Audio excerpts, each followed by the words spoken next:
Bienvenidos a una edición más de su noticiero de ABA Televisión.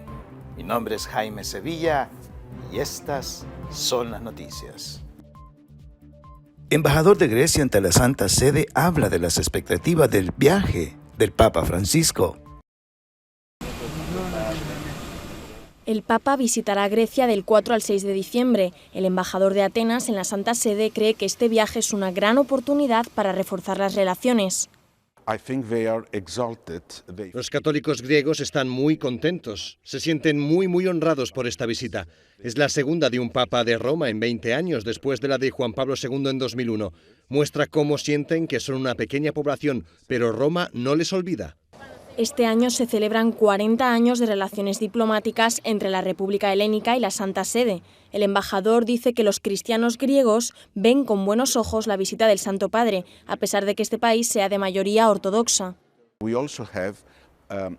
También tenemos una pequeña y dinámica comunidad católica de, digamos, unas 150.000 personas frente a una población de 11 millones.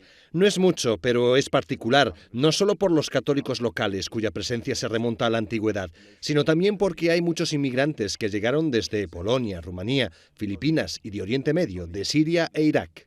El viaje tiene también un fuerte componente social y político. Francisco visita Grecia en un momento de alta tensión con Turquía por la cuestión migratoria. Francisco visitará otra vez el campo de refugiados de Lesbos. Además, este año se cumplen 200 años de la revolución de Grecia contra el Imperio Otomano. David Prosperi, nombrado presidente provisional de Comunión y Liberación. El perfil del nuevo presidente de Comunión y Liberación es sorprendente. Está casado, tiene 4 hijos y es un experto en nanomedicina en la Universidad Bicocca de Milán. Como número 2 del movimiento, tras la dimisión del presidente, se convierte en su nuevo responsable, al menos durante un año. Se lo ha comunicado el cardenal Kevin Farrell, encargado de coordinar las organizaciones de laicos en la Iglesia. Le ha pedido que coordine la revisión del Estatuto de Comunión y Liberación y que el movimiento se siga nutriendo y no se suspendan sus actividades. Así describía Davide Prosperi Comunión y Liberación hace 6 años. Nosotros hemos encontrado a través de personas humanas a la persona humana con mayúsculas. Es una hipótesis de respuesta al corazón del hombre. Todas las personas de cualquier latitud y condición sienten que lo que es verdadero te llega al corazón. Esta es nuestra experiencia. El anterior presidente, el sacerdote Julián Carrón, fue el primer líder de un movimiento que presenta su renuncia tras la decisión de la Santa Sede de limitar el gobierno a 2 mandatos de un máximo de 5 años cada uno. Comunión y Liberación es uno de los movimientos católicos más importantes, numerosos e internacionales, ya que está presente en más de 90 países. Fue fundado en Italia por el sacerdote Luigi Giussani en los años 50 del siglo XX. Apuesta por una propuesta educativa en la fe apasionante que refleje la capacidad del cristianismo de humanizar a las personas. Fallece Phil Saviano, víctima y activista contra abusos en la Iglesia. Phil Saviano, una de las primeras personas que denunció abusos en la Iglesia, ha fallecido a los 69 años. Su testimonio fue clave en la investigación del Boston Globe, que reveló que la Archidiócesis Católica encubría abusos sexuales de menores cometidos por sacerdotes. En 2019, mientras el Papa celebraba una cumbre para atajar los abusos, Phil Saviano viajó a Roma con otros supervivientes para pedir transparencia. Si alguna vez hubo un buen momento para la transparencia, es ahora. Y quizás, si lo hacen bien, algunos católicos que están abandonando el barco que se hunde podrían reconsiderar y volver. Pero hay que dar señales concretas de que hay un buen plan para abordar esto. No pueden ser solo palabras, hay que ponerlo en acción. A la vez, el Papa enviaba un mensaje parecido sobre el modo de abordar los abusos a los presidentes de todas las conferencias episcopales. Il santo popolo di Dio ci guarda e attende da noi non semplici e scontate condanne, ma misure concrete ed efficaci da predisporre. Ci vuole concretezza. Phil Saviano fue abusado por el párroco de su iglesia en Massachusetts cuando tenía 11 años. 30 años más tarde, encontró la fuerza para contarlo a un periódico. El salto de fe de un artista desde lo profano a lo sagrado. El arte ha acompañado al cristianismo durante siglos. En iglesias y calles de todo el mundo hay iconos e imágenes de Jesús, María y los santos. La iconografía se hizo inicialmente para personas analfabetas que no sabían leer ni escribir, pero que viendo estas imágenes se veían impulsadas, ayudaban a crecer en la fe. Y es lo que hoy en día también, digamos, se sigue buscando. Jorge Alberto Puentes no siempre estuvo interesado en el arte religioso. El artista de Bogotá, Colombia, dice que el apoyo de su madre y su fe lo llevaron a especializarse en esta forma de arte religioso. Mientras yo voy pintando un icono, a veces casi siempre trato de hacerlo, a medida de ir pintando, ir rezando un poco, meditando sobre lo que estoy pintando y eso. Entonces, antes que a otras personas, vienen ayuda a otras personas, el primer beneficiado soy yo. Eso de acercarme un poco más, digamos, a la presencia de Dios y luego ponerlo al servicio de las personas que ven mi trabajo, ¿no? Jorge Alberto Puentes ha visto en primera persona el impacto de su arte. Los iconos hacen que las personas se hagan preguntas y que profundicen en su fe. Una vez estuvo aquí una persona que no es muy asidua a la iglesia, pero viendo algunos de los iconos que tengo aquí en mi casa, decía que viendo ese icono se sentía impulsado a rezar, ¿no? O sea, hay algo ahí en el icono que hace que las personas quieran acercarse a Dios, acercarse a la iglesia, y ha sido mi experiencia. Una carrera artística que empezó con unos folios y un lápiz que su madre le dio en primaria y que se ha convertido en una forma de evangelización creativa que continúa acercando personas a la fe. Ahora quiero invitarles a que compartan con nosotros una reflexión del Evangelio del día. En el Evangelio de hoy, tomado de San Mateo, tenemos un discurso completamente diferente. Ahora nos presenta el Evangelio la llamada de los primeros discípulos por Jesucristo. Primeros que son en llamar es Simón, llamado pues Pedro, y Andrés. Luego, los siguientes otros en llamar son los hermanos de los Zebedeos, Santiago y Juan. De esta forma, ahora el Evangelio nos presenta a ese Jesús que llama a todos aquellos a seguirle, a ser fiel, a ser sus discípulos.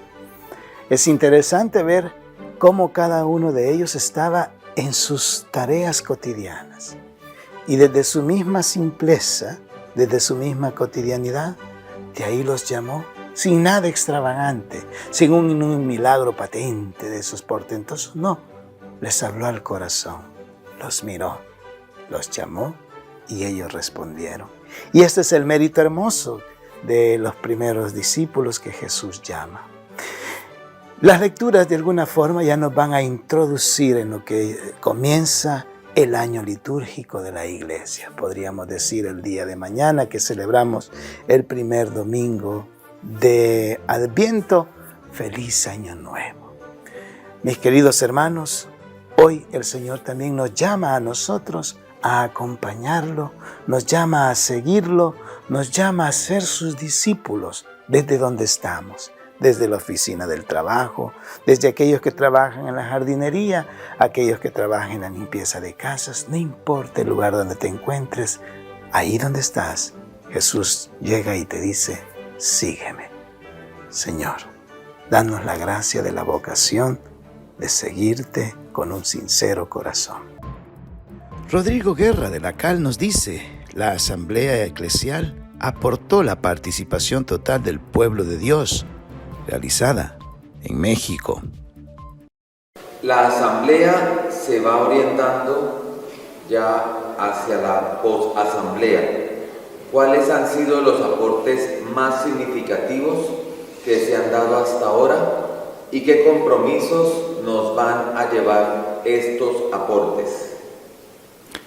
Creo que indiscutiblemente la asamblea, primero que nada, es un gran aprendizaje en una sociedad latinoamericana en la que se nos ha dificultado sistemáticamente dialogar, participar, evitar extremismos. La Iglesia Católica, convocando esta asamblea, abre indiscutiblemente una novedad, no solo eclesial, sino también social, promoviendo una amplia participación, invitando a incluir los más diversos sectores y desde esa pluralidad buscando encontrar nuevos caminos para renovar a la sociedad y a la Iglesia en los próximos años de cara al gran jubileo guadalupano de 2031 y al jubileo de la Redención en 2033.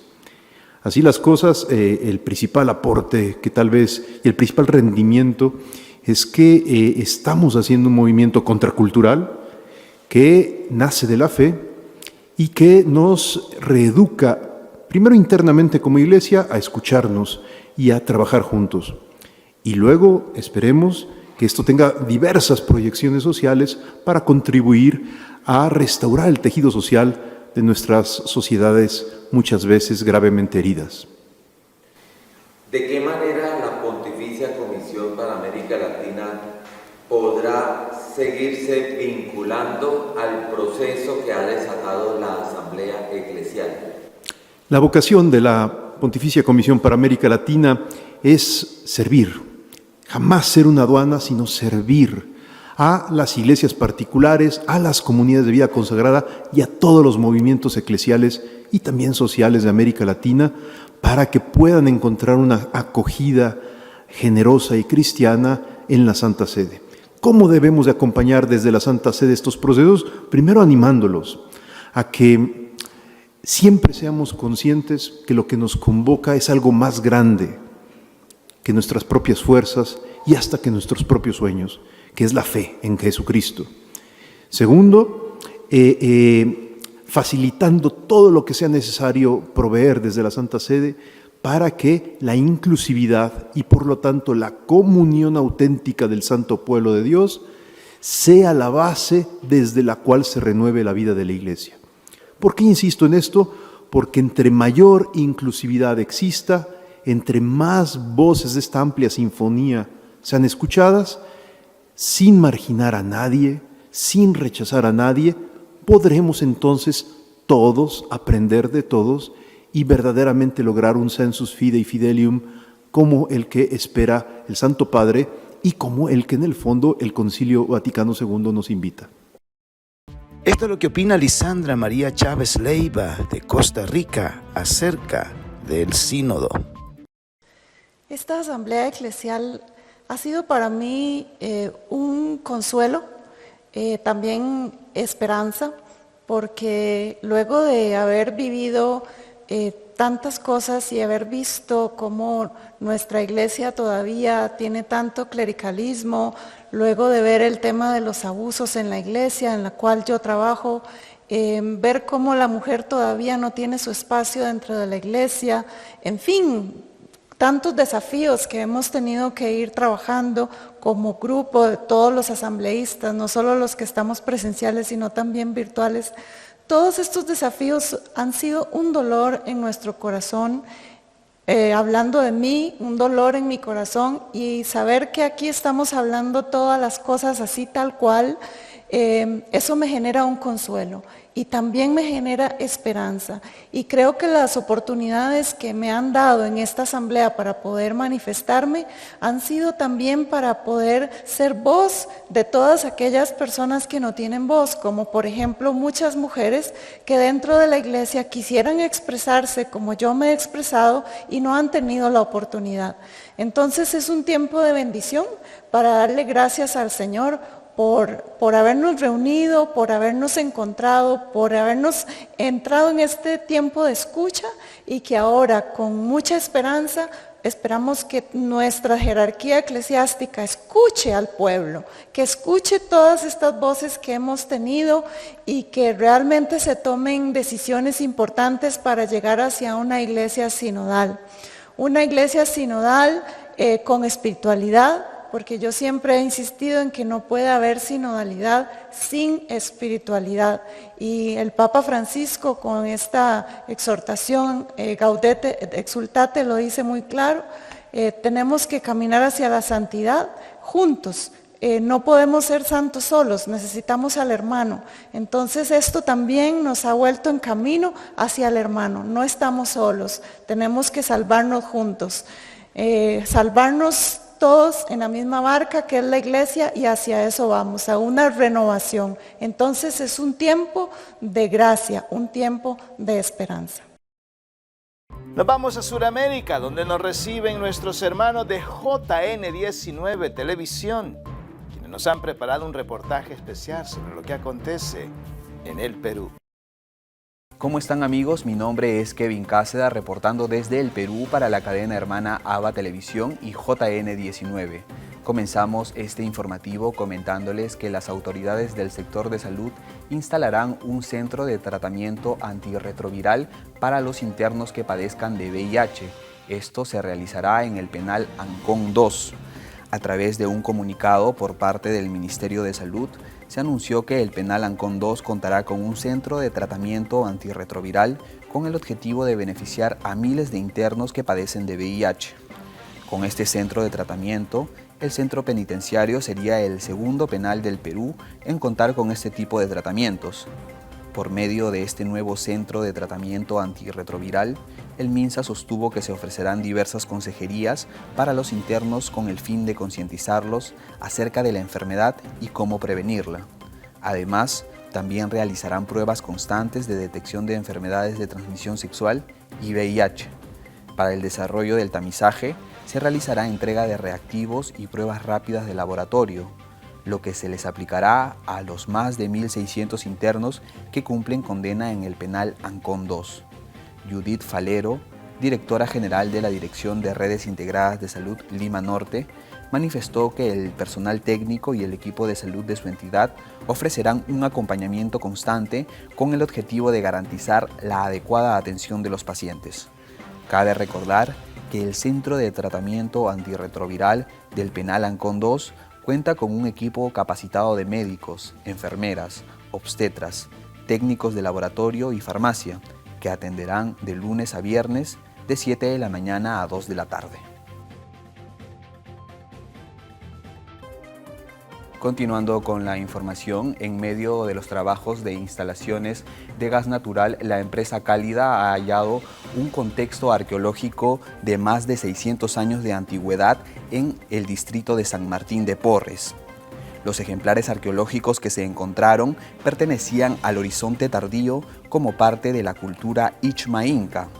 Los restos fueron encontrados muy cerca del sitio arqueológico de Villa Isolina, y lo que se conoce hasta el momento es que se han identificado 5 vasijas que se asume sirvieron de ofrendas de la época.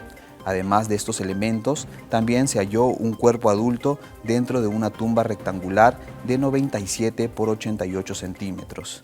El mencionado cuerpo fue encontrado junto a una botella con aplicación de maíz en una de las asas y un cuerpo en forma de calabaza, una botella con aplicación antropomorfa en una de las asas y una botella pequeña de cuerpo globular y con asas tipo cuello-hombro.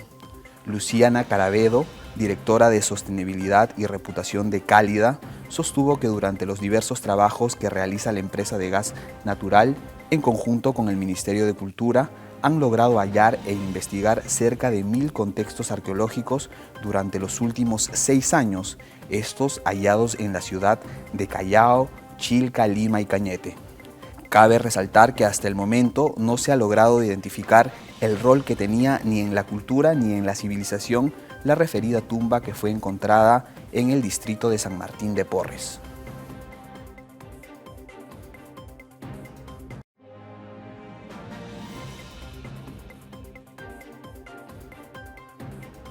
Continuando con la información, el último sismo que se registró en Amazonas ha dejado a varias iglesias con daños severos. Estas iglesias, como la iglesia de Jalca Grande y Santa Ana, han sufrido daños muy grandes y han sido considerados como patrimonio histórico. A consecuencia del fuerte sismo de magnitud 7.5 que ocurrió este domingo, lamentablemente se derrumbó la reconocida torre de la iglesia del distrito de la Jalca Grande, en la provincia de Chachapoyas, región de Amazonas. Esta iglesia fue construida en el siglo XVI y es considerada Patrimonio Histórico del Perú. El alcalde distrital Walter Kulki lamentó lo sucedido con la iglesia y atrio de la Jalca Grande, que han sido hechos de piedra y es considerado el templo católico más antiguo de Amazonas. El recinto religioso, cuya construcción empezó en 1538, es una fusión arquitectónica entre técnicas españolas e indígenas, según la información de los portales de turismo. La iglesia Santa Ana también sufrió daños y corrió con la misma suerte en medio del fuerte movimiento telúrico, lo que ocasionó desprendimientos de su infraestructura. De acuerdo a la información de la Dirección de Turismo de Amazonas, esta iglesia de diseño simple fue construida en el año 1556 y forma parte del circuito turístico de la región. En esta iglesia venían funcionando las instalaciones del Museo Étnico, Histórico y Religioso de la región. Hasta el momento, el Ministerio de Cultura no ha difundido más información oficial sobre la situación de las iglesias afectadas por el fuerte sismo en Amazonas. Esta fue toda la información que tenemos hasta el momento para ustedes. Muchas gracias por su gentil sintonía. Reportó Kevin Cáceda desde el Perú para la cadena hermana ABA Televisión. Permiso. Esta es la editorial de la UCA, la Universidad Jesuita Centroamericana en El Salvador, titulada Lo que los mártires nos dicen, en la voz de su rector, el padre Andrew Oliva. Hace 32 años, 6 jesuitas, Julia Elba y su hija Celina Ramos, fueron asesinados por miembros del ejército bajo las órdenes del alto mando y del Estado Mayor de la Fuerza Armada. Ellos dedicaron su vida a la construcción de la paz, promovieron el diálogo entre las partes en conflicto, defendieron los derechos humanos y pusieron racionalidad en la locura de la guerra. 3 décadas después, podemos preguntarnos, ¿qué nos dicen para el hoy que vivimos? Sin duda que para los que ansían imponerse sobre los demás y aman más al poder que al prójimo, no tienen mayor palabra al respecto. A lo sumo, mencionan a los mártires para usarlos contra aquellos que son críticos a su gestión. Pero para los cristianos conscientes de lo que significa Jesús de Nazaret y su evangelio, para quienes entregan la vida en defensa de la paz, el medio ambiente y la fraternidad, para las víctimas de la violencia de hoy y de ayer, que siguen clamando justicia en un sistema de trampas e impunidad, tienen un significado permanente. Además de clamar en favor del amor y de la justicia, los mártires nos siguen diciendo que no es posible vivir ni desarrollarse humanamente en una sociedad que promueva el odio y el grito. Nos recuerdan que todos debemos tener la valentía de construir una convivencia pacífica y defender principios democráticos básicos como la independencia judicial, el acceso a la información pública y la defensa de los derechos humanos. Los mártires de la UCA, ante la realidad que vivimos, hablarían con verdad y con libertad, al tiempo que propondrían desde el estudio y la racionalidad caminos de diálogo y solución para los problemas nacionales que vivimos actualmente. Por eso, ellos siguen siendo un estímulo para todos en la construcción de una sociedad justa, incluyente, que ponga en el centro a los pobres y a los desposeídos, a todos aquellos que se les niegan los derechos humanos. Su martirio injusto, violento y cruel se convierte cada día en una fuente de vida que nos impulsa la entrega al compromiso con la fraternidad y la justicia, con las causas de la verdad, la defensa de los pobres y marginados. Hoy, 30 de noviembre, el Santoral de la Iglesia nos presenta el Día de San Andrés Apóstol. Conozcamos más de esta fascinante historia. Fascinado por la recia personalidad de Juan el Bautista, que envuelto en una áspera piel, con su pelo hirsuto, su mirada centelleante, su voz tonante y con el agua del río Jordán a los tobillos, reprendía a los dirigentes judíos y los llamaba al arrepentimiento, el pescador Andrés escuchaba absorto y de pronto el Bautista suavizó el tono de su voz y serenó su expresión al observar un espigado hombre de unos 30 años que avanzaba majestuosamente por entre la gente. Entonces el viento amainó, los pájaros dejaron de gorjear, el rumor del agua cesó y el profeta, señalándolo, dijo suavemente: este es el Cordero de Dios. Todas las miradas se dirigieron al recién llegado y Andrés con su compañero, atraídos por él, como si fuera un imán, le siguieron en silencio a prudente distancia y cuando estaban lo suficientemente lejos de la multitud, Jesús volteó a mirar y les preguntó: ¿qué buscáis? Andrés le respondió: Rabí, ¿dónde vives? Y Jesús contestó: venid y lo veréis. Y luego de llevarlos a donde se quedaba esa noche, permanecieron con el Señor el resto de la tarde. A continuación, Andrés fue por su hermano Simón y se lo presentó a Jesús. Al otro día el maestro se acercó a la orilla del lago de Galilea, en el que los hermanos Andrés y Simón echaban las redes, y el maestro les dijo: venid conmigo y os haré pescadores de hombres. Ellos dejaron sus redes y lo siguieron. Desde ese momento Andrés, el primer apóstol convocado, por eso la iglesia bizantina le otorgó el título de protóclitos, que significa primer llamado, se ató a Jesús para siempre.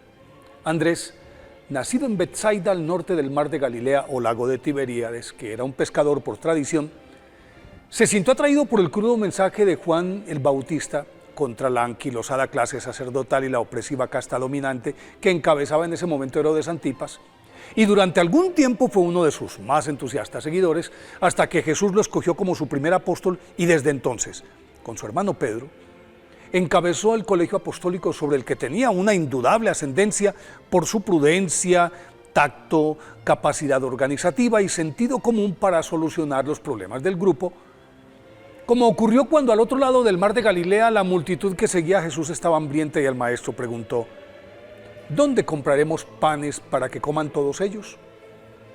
Y el recursivo Andrés sacó a relucir su fe al responderle: aquí hay un muchacho que tiene 5 panes de cebada y 2 peces. Pero, ¿qué es esto para tanta gente? Y a continuación nuestro Señor realizó el milagro de los panes y los peces. El mismo Andrés fue el mediador para que Jesús recibiera en Jerusalén antes de la Pascua a los griegos y delante de ellos anunciara que ha llegado la hora en que va a ser glorificado el Hijo del Hombre. Tras la muerte y resurrección de nuestro Señor Jesucristo, el apóstol Andrés, después de recibir el Espíritu Santo en Pentecostés, salió a evangelizar en Grecia y en la región de Epiro. Allí obtuvo numerosas conversiones. Luego pasó a Acaya, logrando resultados sorprendentes, lo que acrecentó su fama y con ella los peligros, puesto que por ser colonia romana, sus autoridades veían con preocupación la penetración de esa secta cristiana que estaba alejando a los paganos de sus dioses. Y por eso en la ciudad de Patras, que se paralizó a su llegada, el gobernador lo apresó y lo condenó a morir crucificado en una cruz en forma de X, a la que desde entonces se conoce como Cruz de San Andrés.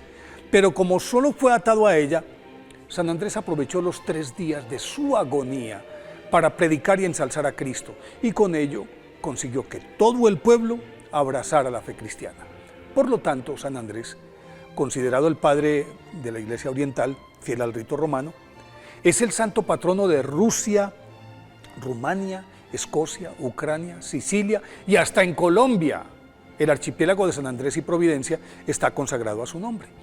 Por eso hoy, 30 de noviembre, día de su festividad, pidámosle a San Andrés que nos dé confianza para seguir incondicionalmente a Jesús cuando nos llame. Y para concluir nuestro noticiero, lo dejamos con la intención del Papa Francisco para el mes de noviembre, que es sobre las personas que sufren depresión.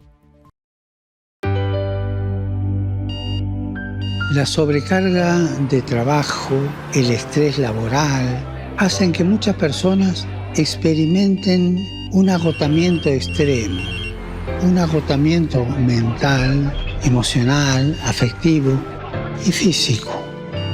De ahí la tristeza, la apatía, el cansancio espiritual terminan por dominar la vida de las personas que se ven desbordados por el ritmo de la vida actual.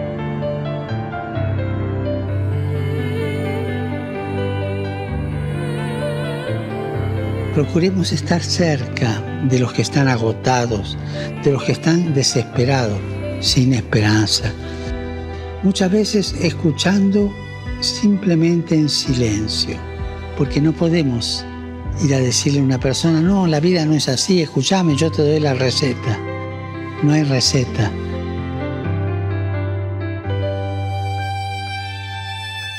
Y además, no olvidemos que junto al imprescindible acompañamiento psicológico, útil y eficaz, las palabras de Jesús también les ayudan. Me viene a la mente y al corazón, venid a mí, todos los que estáis fatigados y sobrecargados, y yo os daré descanso. Recemos para que las personas que sufren de depresión o agotamiento extremo reciban apoyo de todos y reciban una luz que les abra a la vida.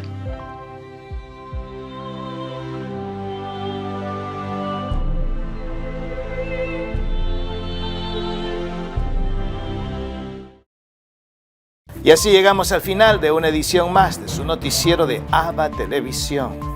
Gracias por estar con nosotros. Sintonícenos las 24 horas del día en el www.abatvn.com, en nuestras plataformas digitales de Roku TV y Amazon Fire, en nuestras cadenas hermanas y, como siempre, en nuestras redes sociales. Ahí nos vemos. Que Dios los bendiga.